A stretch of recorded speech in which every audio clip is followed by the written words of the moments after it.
Hello friends, good morning. कैसे हैं आप लोग बढ़िया ही होंगे। मैं भी यहाँ बढ़िया हूँ। तो जैसे कि आप स्क्रीन में देख पा रहे हैं कि आज हम पद्मा अवार्ड्स के बारे में बात करना चाह रहे हैं। जैसे कि कल जो सभी मेजर न्यूज़ प्लेटफॉर्म्स है, जैसे कि द इंडियन एक्सप्रेस है, द हिंदू है, नवभारत टाइम्स है, हिंदुस्तान टाइम्स है, एनडीटी, मतलब कल पूरा ये न्यूज़ में था कि पद्मा अवार्ड्स दिया गया है।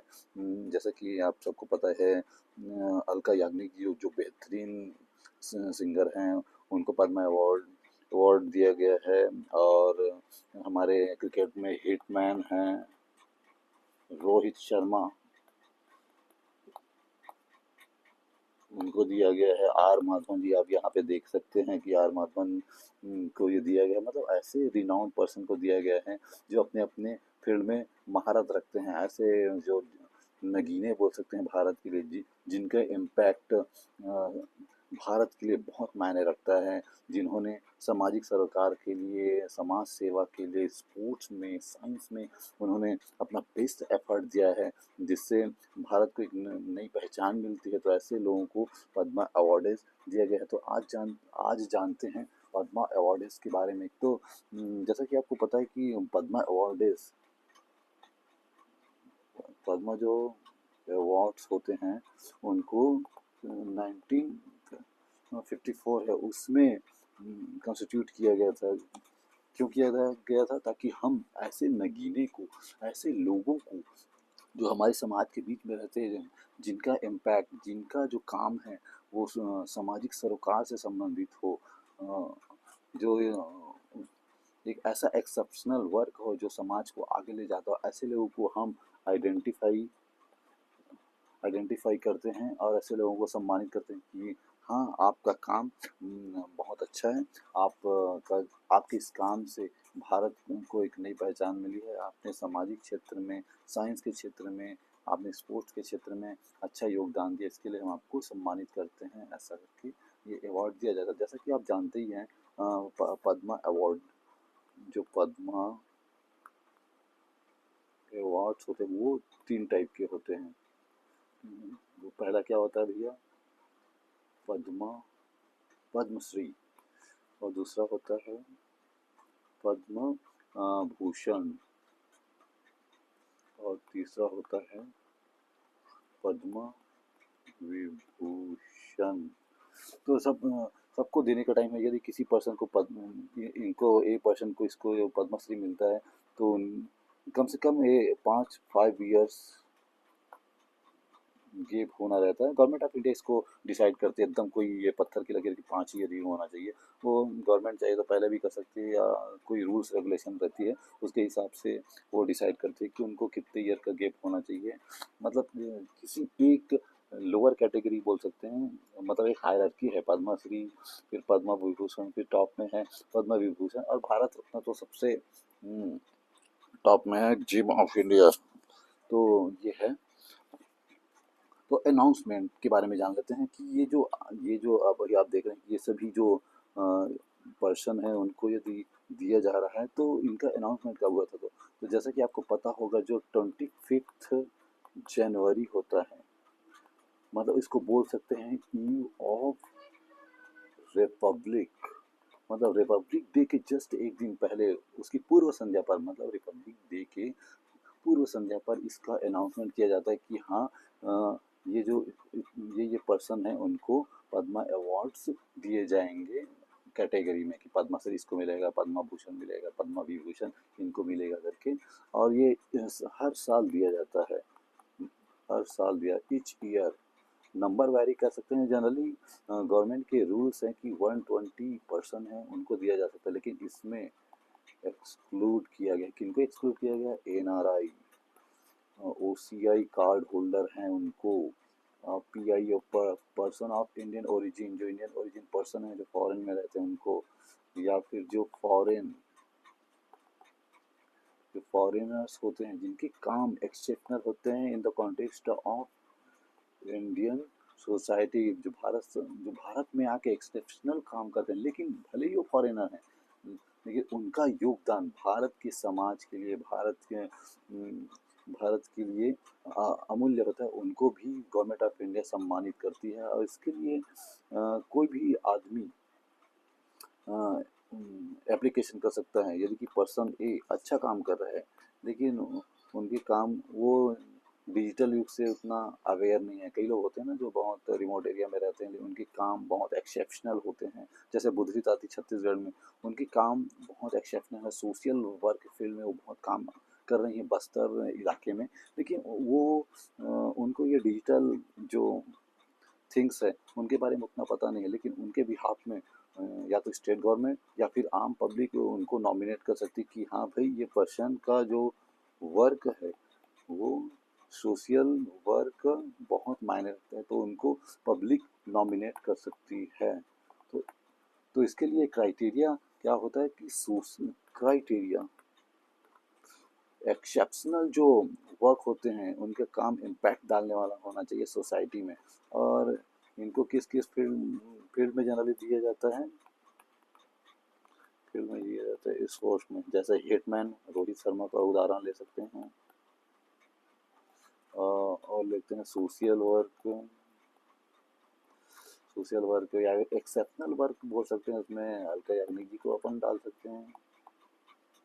मतलब बहुत सुरीली वॉइस उनकी है, उनके गाने हम सुनते हैं तो उनके माध्यम से देश विदेश में भारत का नाम हुआ है कि हाँ भाई भारत में ऐसे सिंगर हैं जिनकी वॉइस बहुत अच्छी है, तो देश विदेश में भी परफॉर्म वो करते रहते हैं, तो इनके माध्यम से भारत का नाम हुआ है।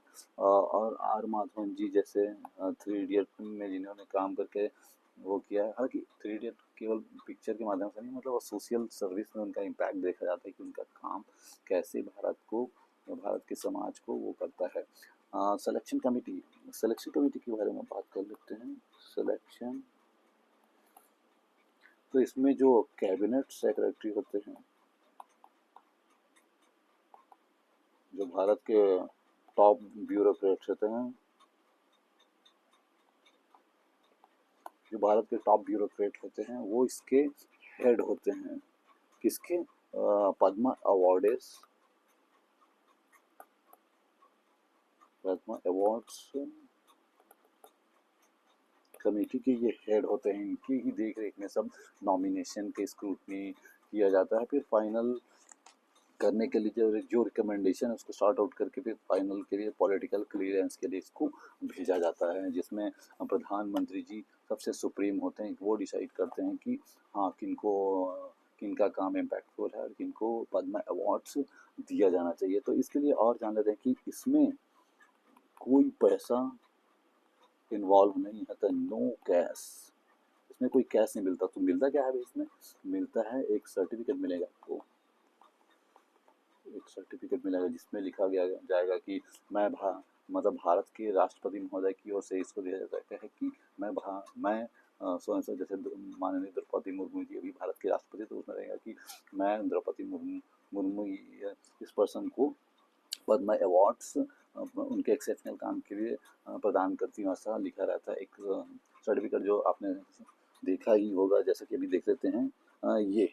ये जो सर्टिफिकेट एक दिया जा रहा है उसमें लिखा होता है कि मैं भारत की राष्ट्रपति द्रौपदी मुर्मू ऐसा ऐसा इसके एक्सेप्शनल काम के लिए दिया जाता है। और फिर उसमें जो कैटेगरी, जैसे हमने 3 टाइप पढ़ा था, पद्मश्री, पद्म भूषण, पद्म विभूषण, तो उसमें ऐसा लिखा होता है। एक ये तो इन फ्रंट का पार्ट हो गया, लेकिन इनके बैक साइड में लिखा रहता है कि पद्मा भूषण, पद्माश्री, पद्म विभूषण हिंदी में लिखा होता है देवनागरी स्क्रिप्ट में, तो उसको दिया जाता है कि ये आपको दिया जाता है एक्सेप्शनल काम के लिए करके। तो और आगे जान लेते हैं यूसेज रिस्ट्रिक्शन।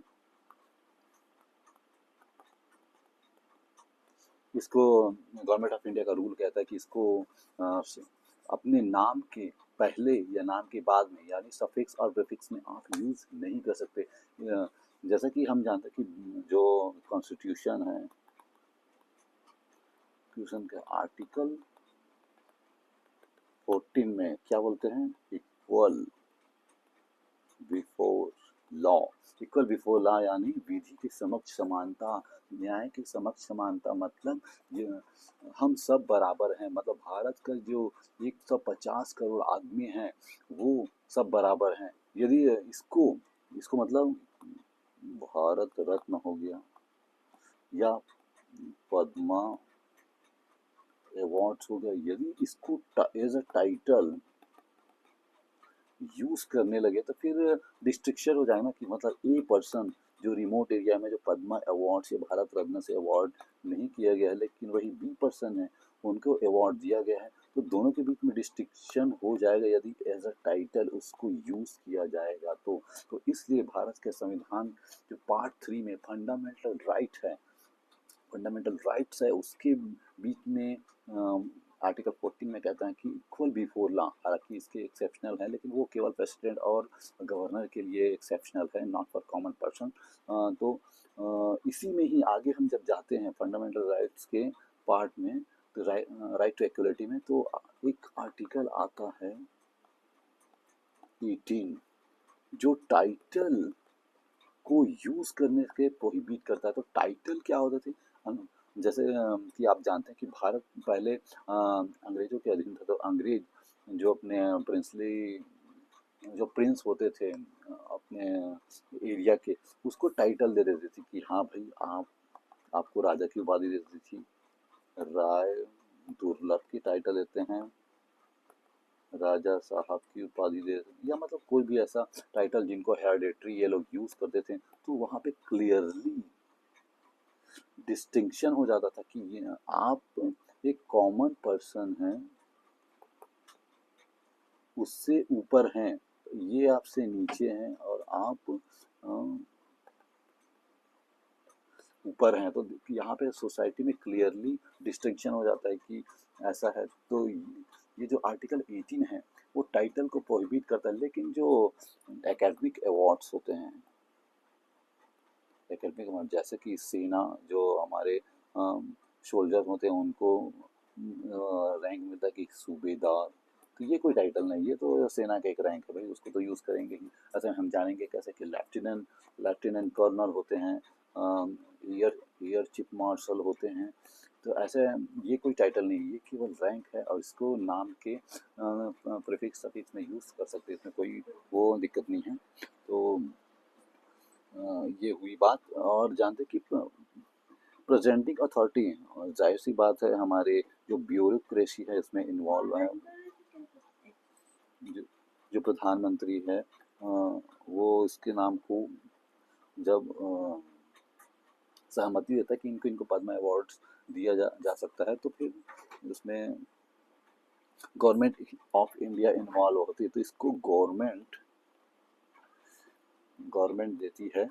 गवर्नमेंट जब दे रही है तो इसको एनुअली देती है, इसको माननीय राष्ट्रपति महोदय जो प्रेसिडेंट ऑफ इंडिया है वो ईच ईयर देते हैं। जैसे कि आप देख ही सकते हैं कि ऑनरेबल द्रौपदी मुर्मू जी जो भारत की माननीय राष्ट्रपति जी हैं, वो जो सम्मानित पर्सन है उनको अपने हाथों से दे रही हैं, सर्टिफिकेट दे रही हैं,